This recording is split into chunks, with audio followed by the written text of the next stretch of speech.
So what is going on, everybody? Cornbread Trucker here, coming to you from the Loves here on I-24 in Kentucky, just south of or just north of the Tennessee line, over here by Fort Campbell.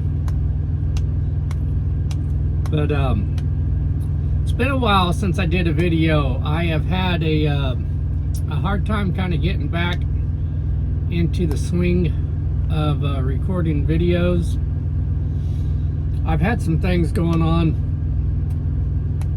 personally, and I think I've just been kind of dealing with that more. So, but I do need to get back in the swing of this. Have been kind of missing that, and had somebody reach out to me actually and check up on me, and kind of gave me, it actually kind of gave me a little encouragement to do this video. So, you know, we'll shout out to them. Thank you, appreciate that. Had another person a while back, week and a half ago, I think, and was wanting to know what my thoughts was about Prime, and his specific question was to inward facing cameras.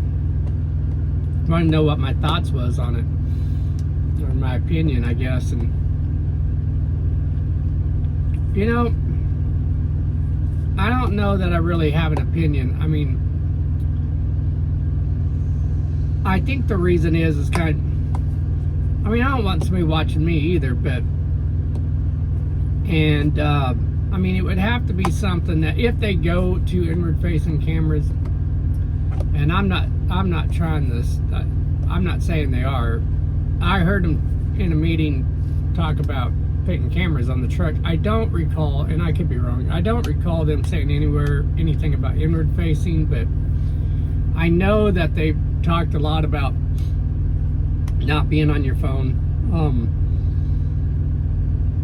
you know, holding your phone, or just,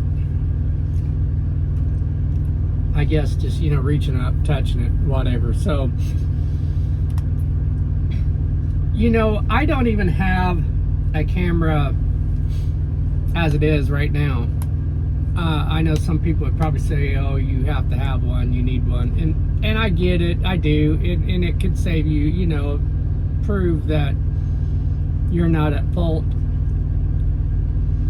but have an accident or whatever. But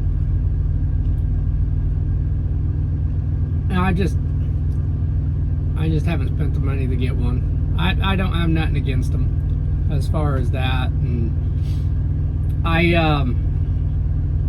until I know for sure what Prime's going to do and kind of what activates it. I mean, I do think, you know, when you have something like that, depending on how it probably set up,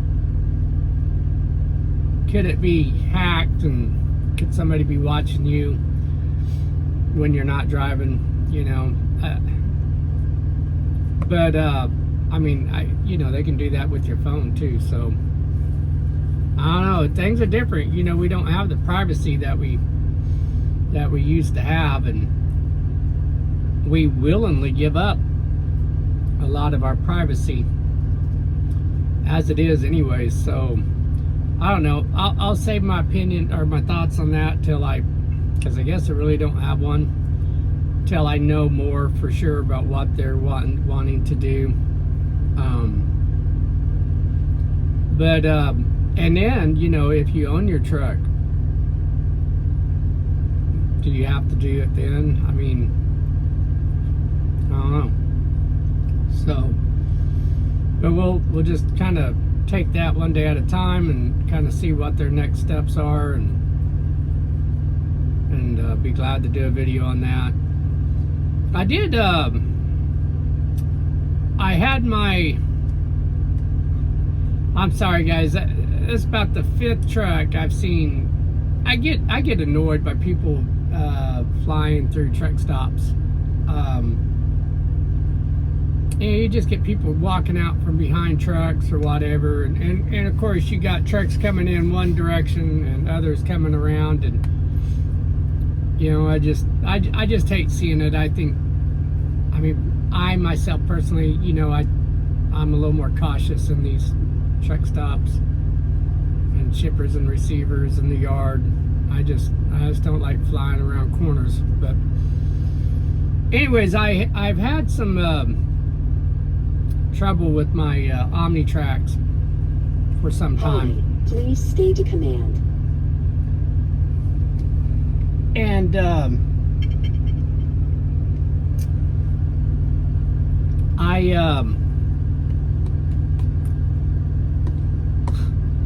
I would shut the truck down at night, and in the morning it would be it'd basically be froze. It would either be shutting down or trying to reboot, and it just never could. Wasn't getting, I guess, signal, and eventually it could freeze. I'd have to generally just kind of shut down the battery box to the truck. I find that easier than actually trying to push in that button. And sometimes, because I'm pushing that button, it'll shut down and try and reboot. Sometimes it needs a little more time, so I just flip the battery box. And sometimes I could wait a couple minutes and just turn it back on, and then everything would be fine. And there's times I'd have to wait 15 minutes, and then power everything back up, and then it would reboot and get on about my way. But it got to a point where it's happening every day. And so I talked to Logs one morning. They're like, well, she goes, I think we probably just need to replace that unit. So I got with Road Assist, and we ended up getting the work done in Atlanta.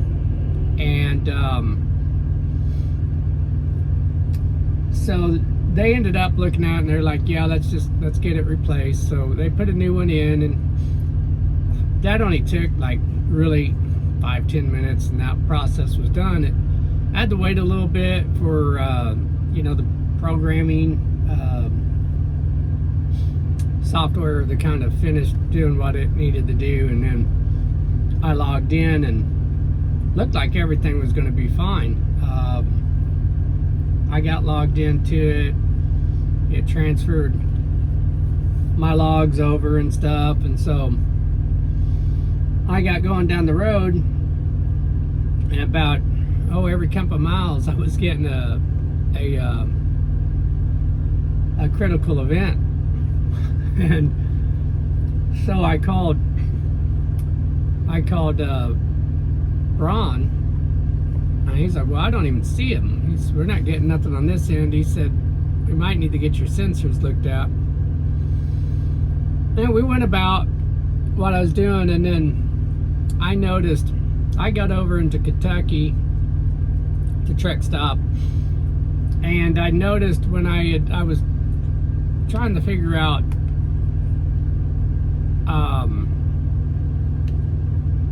washouts, in the area from where I was going to get unloaded at, and just kind of trying to plan a little bit. And in this process, I had noticed that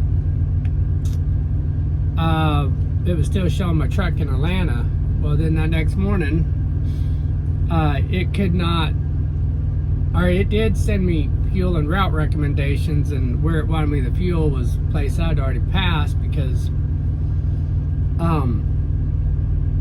it was still showing me in Atlanta, and I was up in Kentucky. So I had also noticed I wasn't receiving any messages to the QC, so I got back a hold of Road Assist, and they were like, well, yeah, it's not communicating with us. So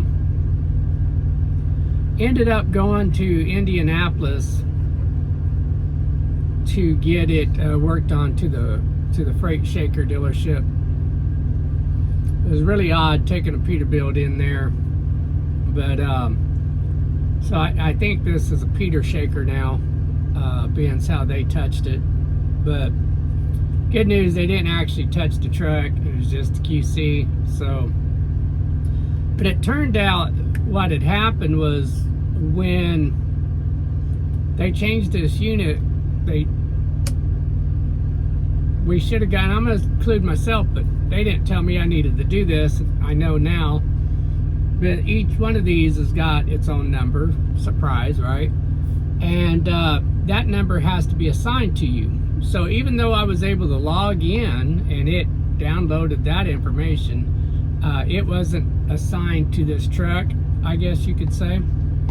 And so it wasn't able to communicate. And so the gentleman had me give Logs a call and give them the number to this unit, and she put that in, and it automatically started getting, you know, she was able to see it, and I started getting messages and stuff. So and it's worked perfect since then. Really happy with it. Ever since I got this truck, the OmniTracks unit has not, it's had issues, little hiccups here and there, so, and it just got worse. And then when they downloaded Drivewise, it seemed like it even got worse. So I'm glad that's taken care of. Speaking of Drivewise, you know, all in all, I ain't got no real complaints with it. The thing I dislike about it is when it gives you a bypass. I sometimes don't feel like it stays on the OmniTracks long enough and it disappears. And like if you're dealing with traffic or whatever, you may not get a chance to look over, and I guess maybe I haven't got used to the specific sounds it makes. But if you don't get a chance to take a look at it and then it disappears, and then you come up on the way station, you know, then you just pull in. And the other issue with that is, you know, well, I mean, it's really the same issue. I mean, it just doesn't stay on long enough. I wish that it would either stay on or maybe it go out, but maybe still leave a little green box or something, or red box or something, you know, green to let you know it's a bypass or whatever. With the pre-pass, you know, that light, even if it did, the main blinking stopped, that light would still flash. I can be miles and miles past the scale and still get a green or a red light. So if I did for some reason forget what I had, or, you know, didn't get a chance to look at it right away, I could look back up there and find out. So I wish we had something like that. I guess that's probably really my only complaint. I mean, it works pretty much the same. And I do think that there's some areas that I'm pulling into more now than I did before, but then other areas not so much. So it really don't matter to me as far as that goes. But that would be my only complaint was, you know, could we get the light to stay on a little longer. And you know, they had brought up that they had people still passing some scales, and I kind of wonder if sometimes, you know, I think some people's listening to music. I've done that. I've had the radio on and not even get that 2 mile alert and not even realize, and I look over and then I see it. So, and guys, and when I talk, I mean, I'm looking at both sides of my mirrors often, but sometimes there's just traffic situations that are going on, and I'm just not seeing it by the time it goes out. So, and there's been a time or two I felt like it stayed on a little too long, but it's probably the same amount of time. It's just where it goes off at versus where you're actually at to that scale. But anyways, all in all, pretty good. So freight is horrible. I think Prime's doing all they can do. They're keeping me rolling. I did set a little bit after I got done with the load getting me out of Florida when I first came back from the cruise. I set around a little bit in Colorado, but kind of was in a spot to do a 34. I didn't really have a lot of hours to work with, and there just wasn't no loads really. So even if there was something that I could have used to keep me busy, so I ended up with the 34. But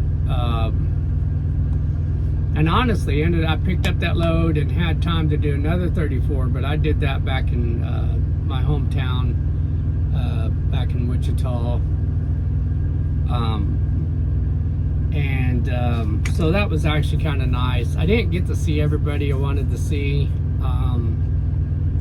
for different reasons, but it was good to get that break in. And honestly, would like to go back soon. So that's really about it. Not much really going on. Just trying to stay in the hustle, you know, and try and make some money, take care of like I said, some personal things, and that's really it. So as always, keep paying it forward, stay safe out there, and we'll talk to you later on.